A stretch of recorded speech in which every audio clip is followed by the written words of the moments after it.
This Virgo full moon is opposite a sun in Pisces.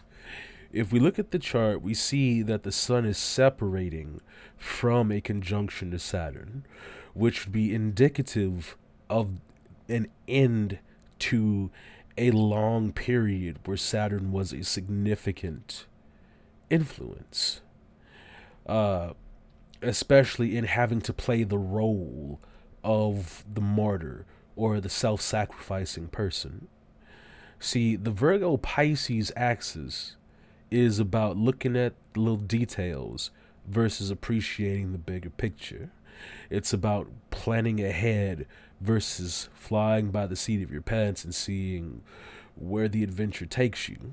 So, I would dare say, just based off of those significations, that the full moon in Virgo would indicate places in your life where you have the opportunity to stop being a victim, or at least you are beginning to see opportunities to stop being a victim, or at least to stop being a martyr, to stop being a sacrifice.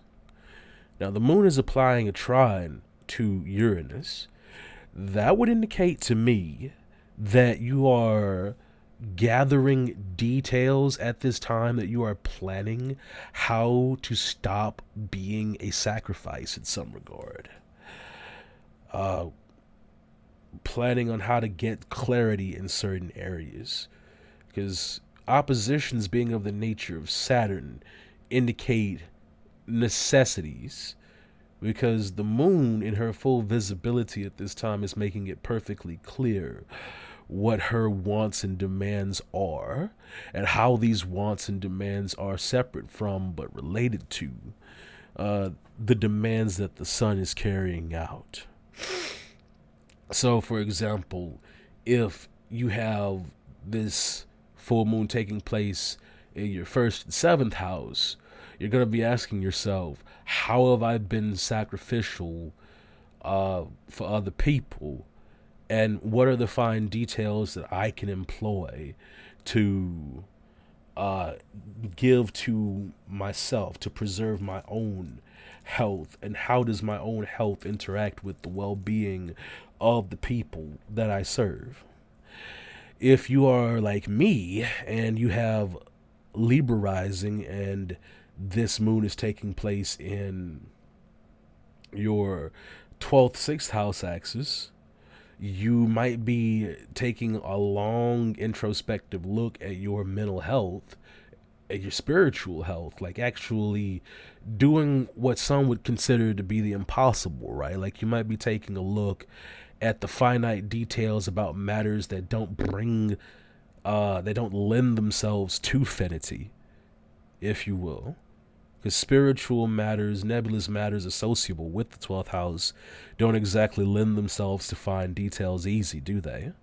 But you will be looking into uh, these spiritual concerns and seeing how they impact your physical health as well. Seeing as all of the houses in astrology are linked in some capacity.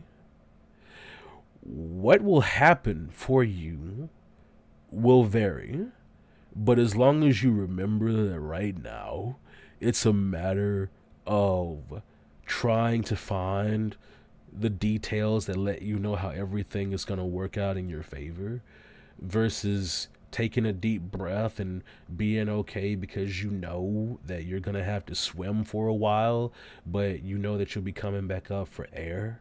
As long as you keep that in mind, you should figure out what this full moon is going to mean for you. And as a final signification that I will mention in this video, this moon is applying a conjunction to the south node.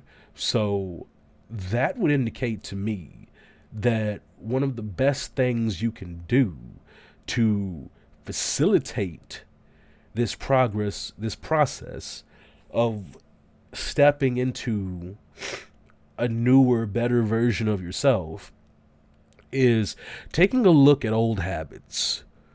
Look at what you've already been doing and look at how it ain't working out for you. because that South Node, it's familiarity to a fault. Thank you so much for watching, and I hope that you found this video informational. If you have any further questions, hit me up in the comments.